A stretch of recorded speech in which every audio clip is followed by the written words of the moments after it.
हाँ जी दोस्तों, आप सभी को गुड मॉर्निंग। हम आपका टाइम वेस्ट न करते हुए आपका टॉपिक प्रारंभ करेंगे। तो हमारा सबसे पहले टॉपिक क्या होगा? मैदानी भाग। हम मैदानी भाग का रिवीजन कर रहे हैं। तो आपका टाइम इस समय बहुत कीमती है। क्यों? आपको पता है कि क्यों कीमती है। तो आइए अपने टॉपिक प्रारंभ करेंगे। तो सबसे पहले हम मैदानी भाग को लेंगे क्योंकि इसका रिवीजन करेंगे। तो देखिए, मैदानी भाग के कुछ प्रश्न लेकर आए हैं। तो राजस्थान के भौतिक प्रदेशों को कितने भूभागों में बांटा गया है? मतलब जो राजस्थान का भौतिक प्रदेश है, ठीक है, स्थल, जो हमारे स्थल, पठार, ये सब कुछ चीजें किस में आती हैं? पठार, पर्वत, मैदान, नदियां आदि सब चीजें क्या किस में आती है? हमारे भौतिक प्रदेशों में। ठीक है, तो हमने राजस्थान के भौतिक प्रदेशों को कितने भागों में बांटा है ये आपको बताना है। तो देखिए, राजस्थान के भौतिक प्रदेशों को कितने भागों में बांटा है? 3, 4, 5 या 6। इनमें से आपका राइट आंसर क्या होगा? तो देखिए, कितने भागों में बांटा है? मूलतः 4 भागों में बांटा है। कौन कौन से मैदान? सबसे पहले लेंगे मरुस्थल, अरावली, मैदान और पठार। ठीक है, ये हमारे 4 भूभाग हैं। इसके बाद हम अपने अगले पॉइंट की बात करेंगे कि राजस्थान का मैदान किसका अवशेष है? जो हमारे राजस्थान का मैदान है, यहाँ पर पहले क्या हुआ करता था जिससे कि ये मैदान बना? तो आइए बताइए इसका प्रश्न का उत्तर। देखिए, गोंडवाना लैंड का अवशेष है, या फिर तैतीस सागर का, या भूमध्य सागर का, या अरब सागर का। इनमें से पहले या जहाँ पर अभी मैदानी भाग है, वहां पहले क्या हुआ करता था जिससे कि मैदान का निर्माण हुआ है? तो देखिए, इसमें सबसे पहले क्या हुआ करता था? तैतीस सागर। जहाँ भी मैदान है वो वहां पर पहले क्या था? तैतीस सागर, जो कि सूख कर क्या हो गया? अब मैदानी भाग में बदल गया। इसके बाद हम राजस्थान के मैदानी भाग का क्षेत्रफल व जनसंख्या कितनी है इसके बारे में बात करेंगे। देखिए, राजस्थान के मैदानी भाग का, जो हमारा राजस्थान में मैदानी भाग है, उसका कितना % भाग है जो कि क्या है? मैदान का क्षेत्रफल है। और जनसंख्या कितनी निवास करती है? राजस्थान के कितने % भाग पर क्या है? मैदानी भाग। और फिर यहाँ पर जनसंख्या कितनी निवास करती है? तो ये बताइए। 30% तो क्षेत्रफल और 39% जनसंख्या, या फिर 39% क्षेत्रफल और 26% जनसंख्या। ऐसे ही 40% या फिर 45%, 39% या 21%। इनमें से कौन सा आपका आंसर होगा? तो 23% तो यहाँ का क्षेत्रफल है। राजस्थान के कुल क्षेत्रफल का कितना % क्षेत्रफल पर मैदानी भाग है? तो 23% क्षेत्रफल क्या है हमारा? मैदानी भाग। और 39% क्या है? यहाँ पर जनसंख्या निवास करती है।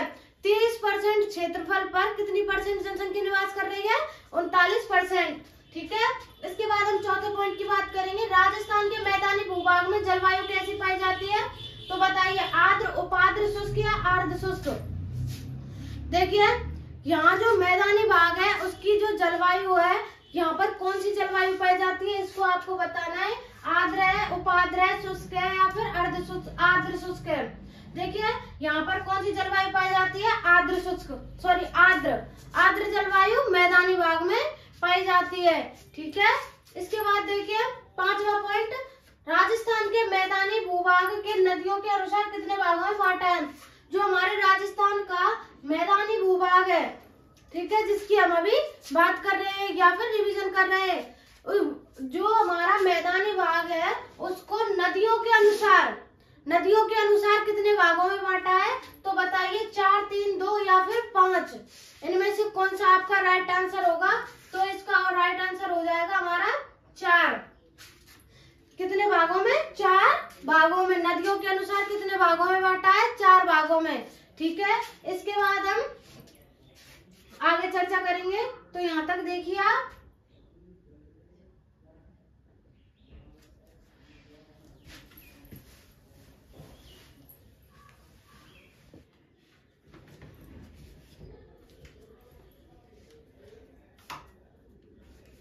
हाँ जी, तो देखिए, ये हमारे कुछ अगले प्रश्न, आप इनको देखिए।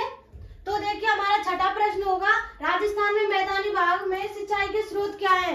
कि राजस्थान के मैदानी भाग में जो क्या है, सिंचाई किसके द्वारा की जाती है?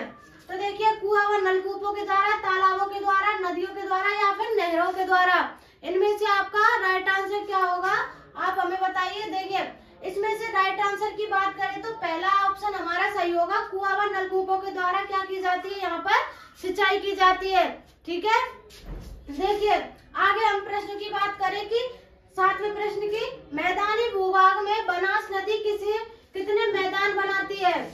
ठीक है, देखिए मैदानी भूभाग में बनास नदी कितने मैदान बनाती है, तो बताइए 2, 3, 4 या फिर 5।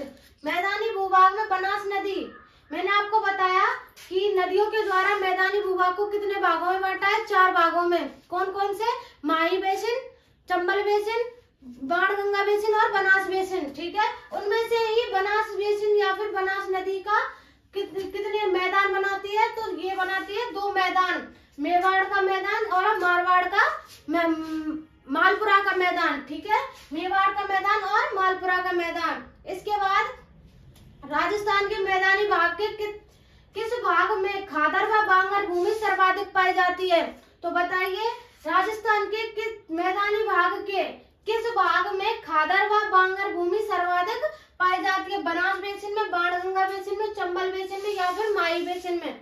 आप बताइए कि किस भूभाग में खादर व बांगर भूमि सर्वाधिक पाई जाती है, तो इसमें ऑप्शन हमारा सही होगा बाणगंगा बेसिन में। बाणगंगा बेसिन में क्या पाई जाती है, सर्वाधिक खादर व बांगर भूमि। अब खादर व बांगर भूमि किसे बोलेंगे, तो देखिए ये 2 उच्च भूभाग हैं।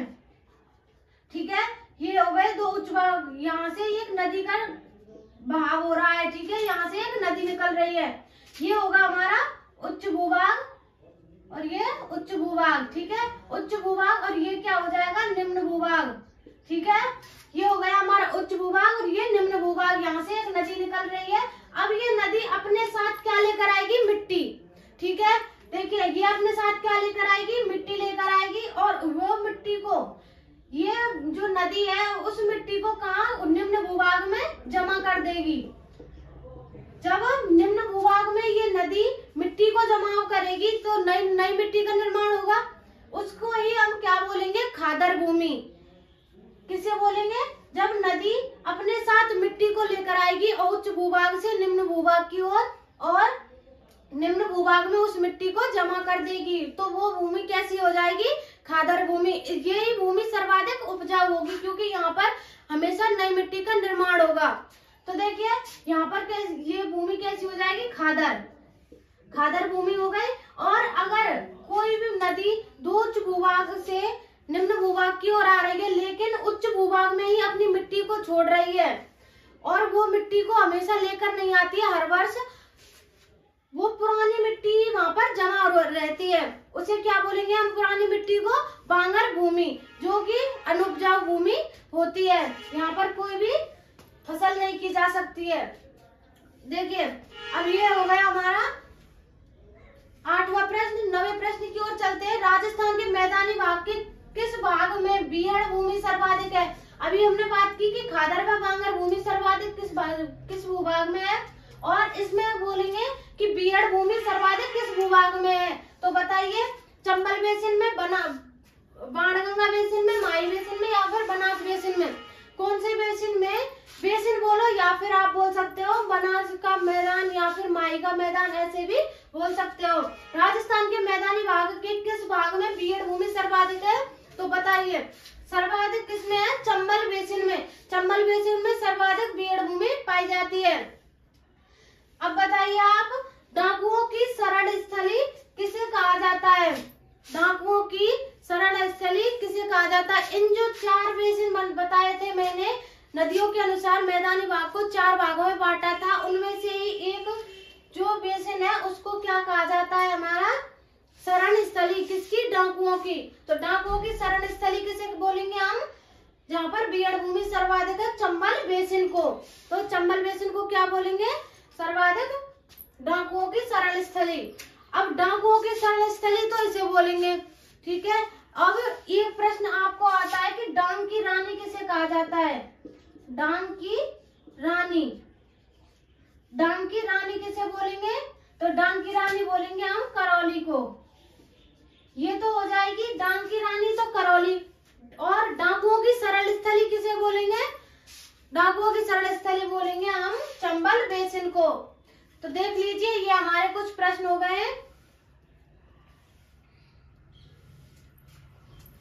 आशा करती हूँ कि आपको ये प्रश्न समझ में आए होंगे और आपको जल्दी से याद भी हो गए होंगे। तो मिलते हैं अपनी अगली क्लास में। अभी तक के लिए धन्यवाद।